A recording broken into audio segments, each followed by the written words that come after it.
Hi hello ನಮಸ್ಕಾರ ಎಲ್ರಿಗೂ ಹೇಗಿದ್ದೀರಾ ಎಲ್ಲರೂ ಚೆನ್ನಾಗಿದ್ದೀರಾ ಅಲ್ವಾ welcome back to my channel ನೀವು ನೋಡ್ತಾ ಇದ್ದೀರಾ Deepa's kitchen and lifestyle vlog ಹಲವಾರು ದಿನಗಳಿಂದ ನಾನು ವಿಡಿಯೋ ಮಾಡಲಿಲ್ಲ ಕಾರಣಾಂತರಗಳಿಂದ ನನಗೆ ವಿಡಿಯೋ ಮಾಡಲಿಕ್ಕೆ ಆಗಲಿಲ್ಲ ಸೊ ನಾನು ಇವತ್ತು ವಿಡಿಯೋ ಮಾಡ್ತಾ ಇದ್ದೀನಿ ಇವತ್ತು ನಾನು ನಿಮ್ಮ ಜೊತೆ ಏನು ಶೇರ್ ಮಾಡ್ತಾ ಇದ್ದೀನಿ ಅಂತ ಹೇಳಿದ್ರೆ ಆರೋಗ್ಯಕರವಾದಂತಹ ಕಷಾಯನ ಯಾವ ರೀತಿ ಮಾಡೋದು ಅಂತ ನಾನು ಇವತ್ತು ನಿಮ್ಮ ಜೊತೆ ಶೇರ್ ಮಾಡ್ತಾ ಇದ್ದೀನಿ ತುಂಬಾ ಜನರಿಗೆ ಅವರ ದಿನ ಸ್ಟಾರ್ಟ್ ಆಗೋದೇ ಟೀ ಮತ್ತು ಕಾಫಿಯಿಂದ ಟೀ ಮತ್ತು ಕಾಫಿ ನಮಗೆ ಎನರ್ಜಿ ನೀಡುತ್ತೆ ಬಟ್ ಇದನ್ನು ತುಂಬಾ ನಾವು ಕುಡಿತಾ ಬಂದ್ರೆ ಇದರಿಂದ ನಮ್ಮ ಹೆಲ್ತ್ಗೆ ಸೈಡ್ ಎಫೆಕ್ಟ್ಸ್ ಕೂಡ ತುಂಬಾನೇ ಇದೆ ಇದಕ್ಕೆ ನಾವು ಸಕ್ಕರೆ ಕೂಡ ಆ್ಯಡ್ ಮಾಡೋದ್ರಿಂದ ಟೀಗೆ ನಾವು ಸಕ್ಕರೆ ಆ್ಯಡ್ ಮಾಡ್ತೀವಿ ಸಕ್ಕರೆ ಆ್ಯಡ್ ಮಾಡೋದ್ರಿಂದ ನಾನು ಹಲವಾರು ವಿಡಿಯೋದಲ್ಲಿ ಹೇಳ್ತಾ ಬಂದಿದ್ದೀನಿ ಸಕ್ಕರೆ ಹೆಚ್ಚಾಗಿ ಯೂಸ್ ಮಾಡಬೇಡಿ ನಮ್ಮ ದೇಹಕ್ಕೆ ಒಳ್ಳೇದಲ್ಲ ಅಂತ ಸೊ ನಾನಿವತ್ತು ಹೇಳ್ಕೊಡುವಂತಹ ಕಷಾಯ ನೀವು ಬೆಳಗ್ಗೆ ಕೂಡ ಕುಡಿಬೋದು ಮತ್ತು ಸಾಯಂಕಾಲ ಕೂಡ ಕುಡಿಬೋದು ತುಂಬಾ ಚೆನ್ನಾಗಾಗುತ್ತೆ ನಾನಂತೂ ಹೆಚ್ಚಾಗಿ ಕಷಾಯನ ಮಾಡ್ತೀನಿ ಟೀ ಕಾಫಿ ಅಂತೂ ತುಂಬಾ ಅಪರೂಪ ಮಾಡೋದಿಲ್ಲ ಹೆಚ್ಚಾಗಿ ಈ ಕಷಾಯನೇ ಮಾಡ್ತೀನಿ ಇದು ತುಂಬ ದೇಹಕ್ಕೆ ತಂಪು ಕೂಡ ಹೌದು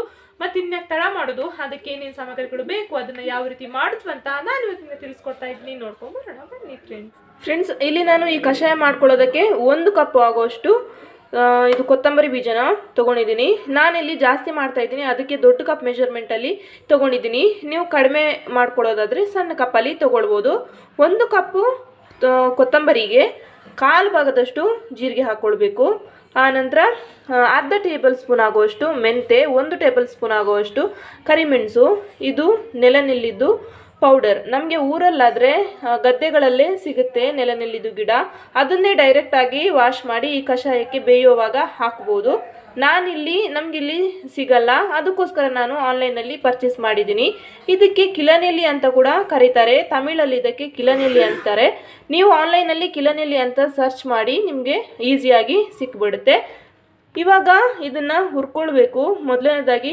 ಕೊತ್ತಂಬರಿ ಹುರ್ಕೊಳ್ಬೇಕು ಆ ನಂತರ ಇದು 3 ಬಗೆನ ಹುರ್ಕೊಳ್ಬೇಕು ಈ ಪುಡಿನ ಹುರ್ಕೊಳ್ಳೋಂಗಿಲ್ಲ ಇದು ಪೌಡರ್ ಆಗಿ ಬಂದಿದೆ ನಾವು ಮಿಕ್ಸಿಗೆ ಹಾಕೊಳ್ಳುವಾಗ ಇದನ್ನು ಮಿಕ್ಸ್ ಮಾಡ್ಕೊಳ್ಳೋಕ್ಕೆ ನಾವು ಟೀ ಕಾಫಿ ಹೆಚ್ಚಾಗಿ ಕುಡಿಯಲ್ಲ ಬೆಳಗ್ಗೆ ಸಂಜೆ ಇದನ್ನೇ ಕುಡಿತೀವಿ ಅದಕ್ಕೋಸ್ಕರ ನಾನು ಹೆಚ್ಚು ಮಾಡಿಕೊಂಡು ಇಟ್ಟಿರ್ತೀನಿ ಇದನ್ನ ಇವಾಗ ಹುರ್ಕೊಳ್ಳೋಣ ಫ್ರೆಂಡ್ಸ್ ನಾನಿಲ್ಲಿ ಒಂದು ಪಾತ್ರೆ ಇಟ್ಟಿದ್ದೀನಿ ಪಾತ್ರೆ ಬಿಸಿ ಆಗ್ತಾ ಇದ್ದಂಗೆ ನಾನು ಇದಕ್ಕೆ ಕೊತ್ತಂಬರಿನ ಹಾಕ್ತಾ ಇದ್ದೀನಿ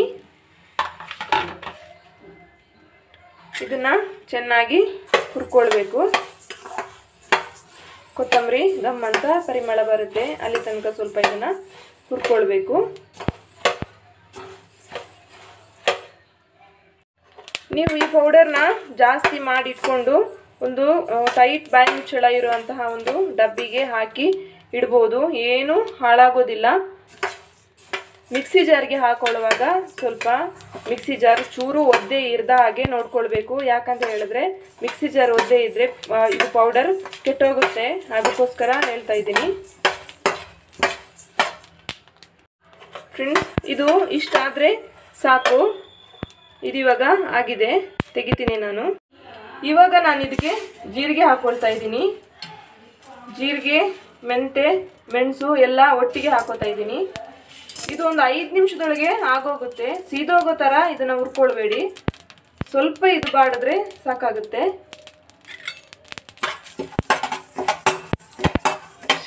ಸೀದೋದ್ರೆ ಚೆನ್ನಾಗಿರಲ್ಲ ಟೇಸ್ಟ್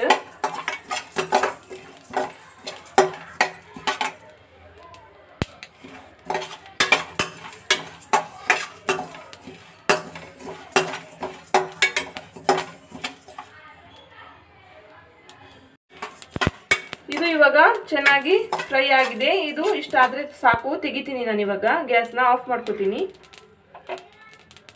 ಫ್ರೆಂಡ್ಸ್ ನಾನಿಲ್ಲಿ ಎಲ್ಲ ಸಾಮಗ್ರಿನ ಹುರ್ಕೊಂಡು ಒಂದು ಪ್ಲೇಟ್ಗೆ ಹಾಕ್ಕೊಂಡಿದ್ದೀನಿ ಇದನ್ನ ಇವಾಗ ನಾವು ಮಿಕ್ಸಿಗೆ ಹಾಕ್ಕೊಂಡು ಪೌಡರ್ ಮಾಡ್ಕೊಳ್ಬೇಕು ಫ್ರೆಂಡ್ಸ್ ಎಲ್ಲವನ್ನು ನಾನಿಲ್ಲಿ ಮಿಕ್ಸಿಗೆ ಹಾಕ್ಕೊಂಡೆ ಇವಾಗ ಇದನ್ನು ರುಬ್ಕೊಳ್ಳೋಣ ನುಣ್ಣಕ್ಕೆ ರುಬ್ಕೊಳ್ಬೇಕು ನೋಡ್ತಾ ಇರ್ಬೋದು ನಮ್ಮದಿಲ್ಲಿ ಈ ಪೌಡರ್ ರೆಡಿಯಾಗಿದೆ ಇದನ್ನು ಒಂದು ಡಬ್ಬದಲ್ಲಿ ಹಾಕಿ ಇಡ್ತೀನಿ ನಾನು ಇನ್ನು ಇದನ್ನು ಕಷಾಯನ ಯಾವ ರೀತಿ ಮಾಡೋದು ಅಂತ ಕೂಡ ನಾನು ನಿಮಗೆ ತಿಳಿಸ್ಕೊಡ್ತೀನಿ ಇಲ್ಲಿ ನಾನು 2 ಲೋಟದಷ್ಟು ನೀರು ಇಟ್ಕೊಂಡಿದ್ದೀನಿ ನಿಮಗೆ ಎಷ್ಟು ಲೋಟ ಕಷಾಯ ಬೇಕು ಅಷ್ಟು ಲೋಟ ನೀವು ನೀರನ್ನು ಹಾಕ್ಕೊಳ್ಬೋದು ನಾನಿಲ್ಲಿ 2 ಟೇಬಲ್ ಸ್ಪೂನ್ ಆಗುವಷ್ಟು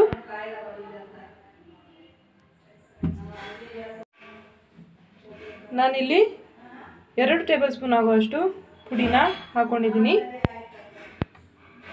ದೊಡ್ಡ ಸ್ಪೂನ್ ಆದರೆ 1 ಸ್ಪೂನ್ ಸಾಕಾಗುತ್ತೆ ಸಣ್ಣ ಸ್ಪೂನಲ್ಲಿ 2 ಸ್ಪೂನ್ ಹಾಕ್ಕೊಂಡಿದ್ದೀನಿ ಆಮೇಲೆ ಸಿಹಿಗೆ ಅನುಗುಣವಾಗಿ ಬೆಲ್ಲವನ್ನು ಕೂಡ ನಾನಿಲ್ಲಿ ಹಾಕೋತಾ ಇದ್ದೀನಿ. ಇದು ಚೆನ್ನಾಗಿ ಕುದಿಬೇಕು ಕಷಾಯ. ನೀವು ಇದಕ್ಕೆ ಹಾಲು ಕೂಡ ಆ್ಯಡ್ ಮಾಡ್ಕೊಳ್ಬೋದು. ಅಂದರೆ ಇದು ಕುದಿಯುವಾಗ ಹಾಲು ಹಾಕೊಳ್ಳಿಕ್ಕೆ ಹೋಗಬೇಡಿ.